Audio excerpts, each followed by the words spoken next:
자, 팽아, 안녕하세요. 오늘은 제가 아까 영상 올린다고 했었잖아요. 그 추석이랑 주말에 있었던 일을 한번 읽어볼 겁니다. 이게 장으로 따지면 페이지로 따지면 몇 장이냐면, 하나, 둘, 셋, 넷,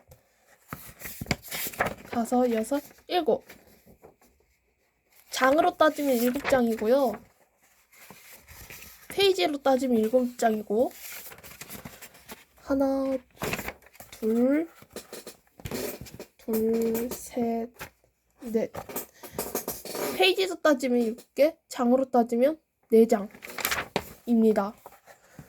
여기 보세요. 여기 174줄이나 쪘어요. 자, 그럼 이제 읽어보겠습니다. 제가 또박또박 읽어드릴게요. 그럼 한번 들어보세요. 제목, 주말 이야기 플러스 추석 이야기. 제가 말하기 전에 여기다가 저의 사소한 것들을 다 썼어요. 그럼 한번 들어보세요. 제목, 주말 이야기 플러스 추석 이야기. 2024년 9월 14일부터 18일까지. 토요일, 일요일, 월요일, 화요일, 수요일. 오늘은 9월 14일 토요일이다. 오늘부터 수요일까지 주말 플러스 추석 연휴다. 오늘은 프로그램을 안 갔다. 왜냐면 원래 영화관으로 가기로 했었는데 참석 안 하는 친구들이 많았기 때문이다. 그래서 오늘은 3시에 있는 심리치료만 갔다. 가서 선생님과 현민이와 수업을 했다. 40분 동안 수업을 했다. 수업을 다 하고 5시쯤에 친가댁에서 저녁을 먹었다. 큰아빠와 작은 삼촌이 오셔서 식사를 했다. 식사 다 하고 나는 운동하러 밖에 나갔다. 런닝머신 1시간 뛰고 왔더니 더웠다. 집에 딱 맞춰서 도착했다. 큰아버지께서 10만 원을 주셨다. 채윤이는 5만 원을 받았다. 근데 여기서 싫었다. 왜냐면 집에 도착하자마자 엄마가 큰아빠께 받은 10만 원을 내놓으라고 하셨다. 아니 애들은 중학생이라 그렇다 치고 나는 대학생이나 됐는데 돈 관리 혼자 해보고 싶은데 그걸 못하는 게 너무 짜증나고 싫었다. 그래서 결국 10만 원을 드렸다. 나는 이때 삐져 있었다. 그 돈이 다 나한테 들어온다는 말에 마음이 조금 풀렸다. 눈이 팅팅 부은 채로 잠이 들었다. 15일 일요일이 되었다. 그래서 우리는 아침경 점심을 먹고 좀 쉬다가 1시쯤에 곤시암에 있는 할머니 외가댁에 내려갔다. 내려가는데 딱 1시간이 걸렸다. 도착해서 보니까 대문이 열려 있었다. 할머니께서는 밭에서 일하고 계신 것 같았다. 안에 들어가 보니까 할머니께서 밖에 나가시고 안 계셨다. 식탁 위에 보니까 처음 보는 젤리가 있었다. 짱구 판박이 젤리였다. 판박이를 오려서 손에 붙이는 그런 것 같았다. 젤리 먹으면서 나도 할머니께 인사드리러 밖에 나갔다. 밭에서 파를 뽑고 계셨다. 우리는 너무 배가 고파서 할머니를 모시고 저번에 갔던 샤브샤브와 칼국수를 먹으러 갔다. 너무 오랜만에 왔다. 저번에도 한번 왔었다. 그리고 우리는 국수집 안으로 들어가서 인사를 드리고 자리를 잡았다. 가장 편한 자리로 잡았다. 그리고 주문을 했다. 육수가 왔고 고기와 면도 왔다. 여기서 김치가 너무 맛있었다. 식당집 김치마다 다르겠지만 김치할 때 무슨 양념으로 버무린지는 모르겠지만 무튼 겉절이로 된 김치를 먹는 순간 바로 이거다 싶었다. 샤브샤브가 익었다. 우리는 고기와 야채와 국물을 떠먹었다. 고기와 야채는 간장에 찍어 먹었다. 그렇게 해서 먹으니까 더 맛있었다. 이제 면을 넣었다. 면이 익을 때까지 기다렸다. 5분에서 10분 정도 지나니까 면이 다 익어서 우리는 칼국수를 맛있게 먹었다. 너무 맛있다. 그리고 우리는 볶음밥을 시켜서 먹었다. 볶음밥이 맛있었다. 바삭한 게 더 맛있어서 볶음밥이 좀 탈 때까지 기다리고 우리는 냄비를 숟가락으로 긁어서 먹었다. 빡빡 긁었다. 냄비가 구멍이 날 정도로 말이다. 크크크. 진짜 누가 보면 우리가 냄비를 구멍 내는 줄 알겠다. 크크. 그 정도로 맛있었다는 증거다. 남은 것까지 싹싹 긁어 먹었다. 그리고 다 먹고 집에 갔다. 10분 좀 안 되게 걸렸다. 10분 뒤에 집에 도착했다. 그리고 나는 지하에 내려갔다. 내려가서 노래를 부르는데 마침 혜린이가 전화가 왔다. 그래서 전화가 와서 받았다. 안 그래도 같이 노래 부를 사람이 필요했는데 잘됐다 싶어서 혜린이랑 같이 노래를 불렀다. 혜린이는 혜린이 노래 부르고 나는 내 노래를 각자 불렀다. 혜린이랑 그렇게 2시간가량 통화를 하고 나는 오늘 어디서 잘지 고민했다.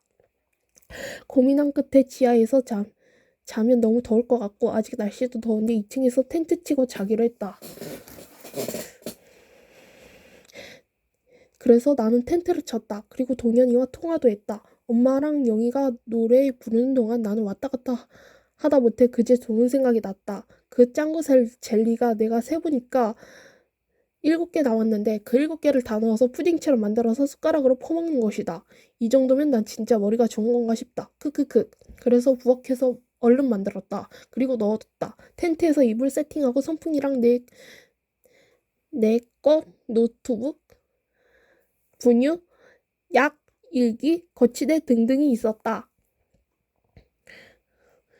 전기 연결은 침대방에 있는 콘센트에 연결해서 덕이 있는 콘센트를 가져와서 연결시켰다. 그리고 별도 봤다. 나 진짜 이 정도면 살림녀가 다 됐나 싶다. 크크크. 그렇게 하룻밤을 묵었다. 16일 월요일 아침이 되었다. 나는 재빨리 일어나서 텐트에 있는 짐들을 하고 이불하고 선풍기를 정리했다. 이따 정리하면 덥고 땀 뻘뻘 흘릴 것 같아서 해가 뜨기 전에 정리하는 게 낫다 싶다. 그래서 해 뜨기 전에 텐트를 재빨리 정리했다. 그리고 2층에 있는 암쪽 방으로 짐들을 전부 옮겼다. 이 방이 화장실도 같이 있고 에어컨이 있는 시원한 방이라서 쓰기 편한 방이다. 그래서 바로 이 방이다 싶었다. 이 방에 오자마자 에어컨을 틀었다. 더워서 에어컨을 틀자마자 시원한 바람이 솔솔 나왔다. 너무 시원해서 나도 모르게 또다시 잠이 들었는데 11시가 다 되고 있는 시간이었다. 그래서 깨다가 다시 자고 젤리 가지러 냉장고에서 꺼내고 영상 찍고 침대에서 자지 잠들었다. 내 예상대로 대시 안 나서 조금 서운했다. 그리고 12시 넘은 시간에 윤희가 밥 먹으러 내려오라고 했다.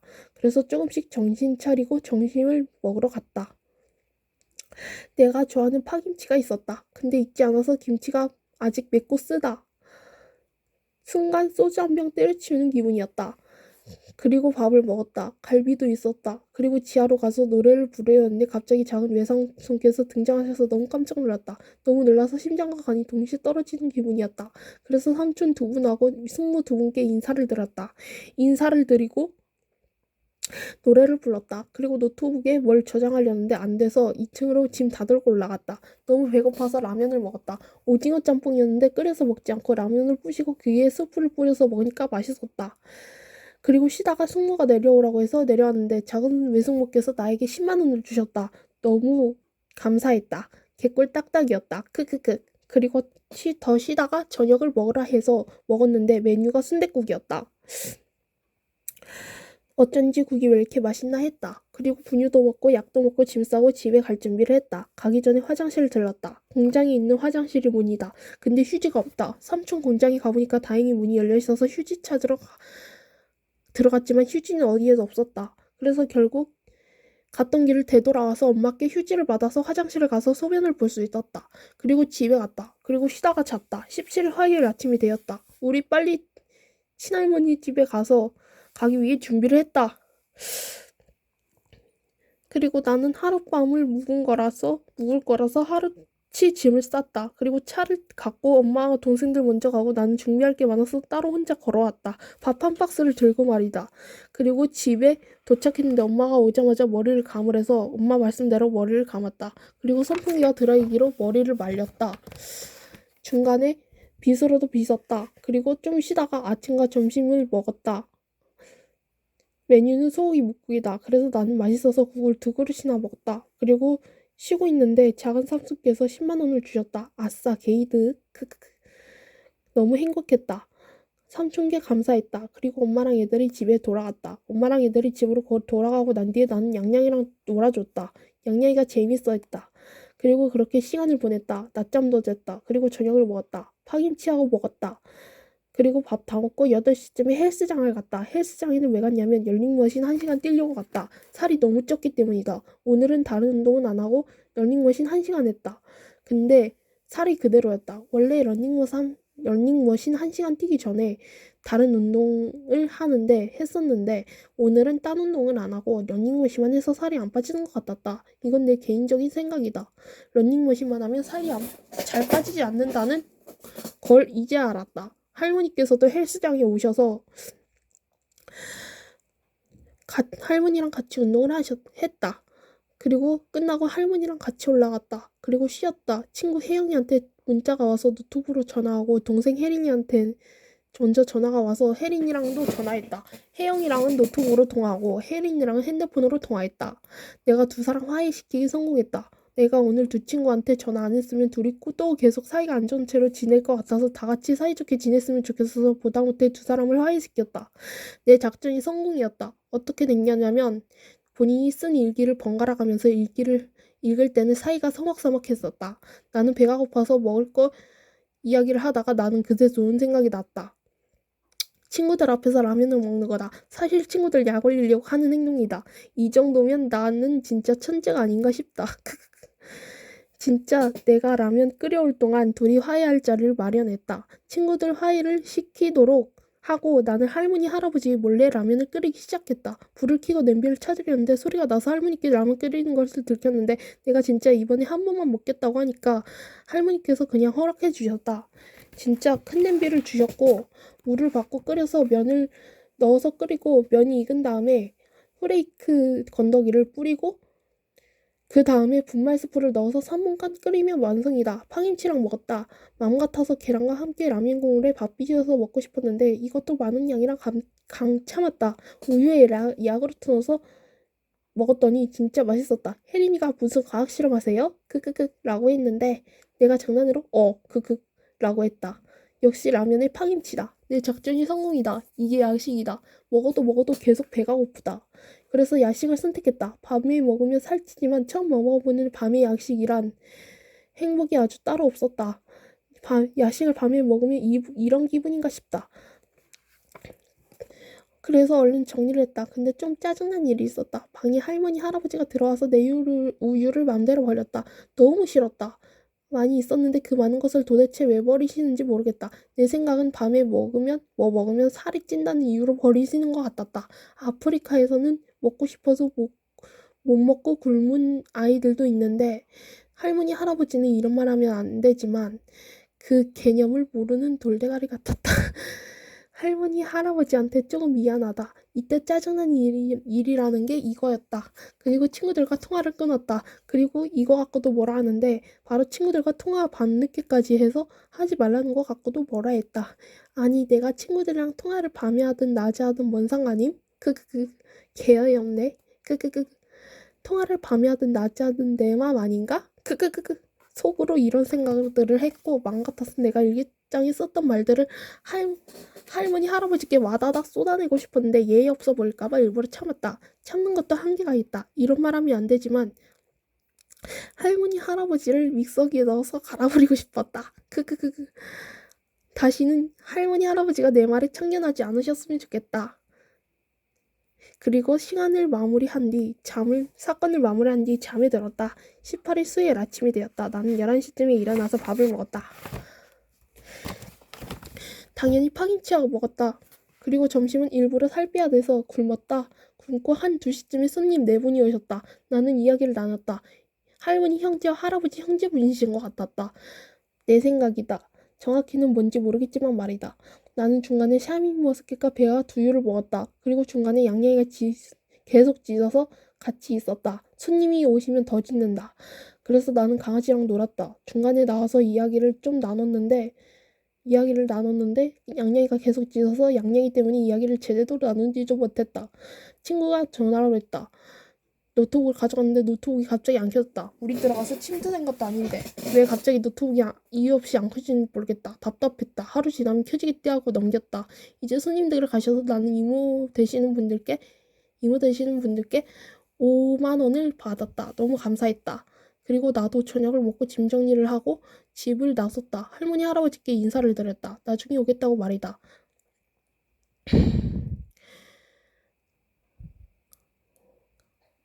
나중에 오겠다고 말이다.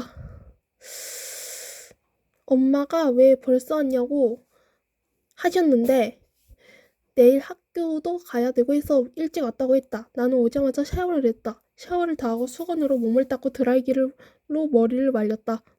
빗으로 머리도 빗었다. 내가 로션을 바르러 갔는데 문제는 여기서부터다. 아니 글쎄 엄마가 친척 끌 때 친척들께 받은 돈을 다 내놓으라고 하시는 거다. 난 이때부터 슬슬 짜증과 화가 나고 뚜껑이 열리기 시작했다. 울상을 지었다. 짜증났다. 짜증이 너무 나서 그딴적인 생각이까지 했다. 진짜 칼로 심장을 찔러버리고 싶었다. 그 정도로 분노가 폭발했다는 소리다. 내가 왜 내놓아야 하냐고 했다. 나는 울면서 난 그게 진짜 이해가 안 돼. 친할머니도 그렇고 엄마도 그렇고 왜 내가 대학생인데 돈을 관리를 혼자 못하게 해? 왜 그러는 건데? 라고 소리를 질렀다. 그래서 다 너한테로 돈은 그래서 나한테로 오는 돈이라 하니까 기분이 풀리기는 개뿔. 아니 이대로 관리하고 싶었는데 그게 안 돼서 씨발 진짜 기분 개잡친다. 집에 있는 모든 물건을 가릴 것 없이 다 집어던지고 싶었고 다 아작내버리고 싶었다. 내 눈은 바늘로 찌르고 싶었다. 그 정도로 개빡친다는 소리다. 내가 기분 잡쳐있을 동안 엄마가 날 달래러 들어왔다. 다 너한테로 오는 돈이라고 하니까 이때 약간 마음이 약해져서 기분이 풀렸다. 그리고 아무거나 누르니까 갑자기 노트북이 켜졌다. 이게 뭔 일인가 싶다. 이번 추석은 정말 의미있고 알찬 추석을 보낸 것 같았다. 다음 내년에도 의미있고 알찬 추석을 보내고 싶다. 끝! 여러분 어떠셨나요? 엄청 길었죠? 벌써 16분이 거의 10분가량 된 것 같은데 아니다 15분 됐나? 네 15분 됐네요. 이게 있는 게 이렇게 오래 걸릴 줄 몰랐어요. 그럼 시간도 많이 지체됐고 한데 그럼 여기서 빠이빠이 할게요. 안녕.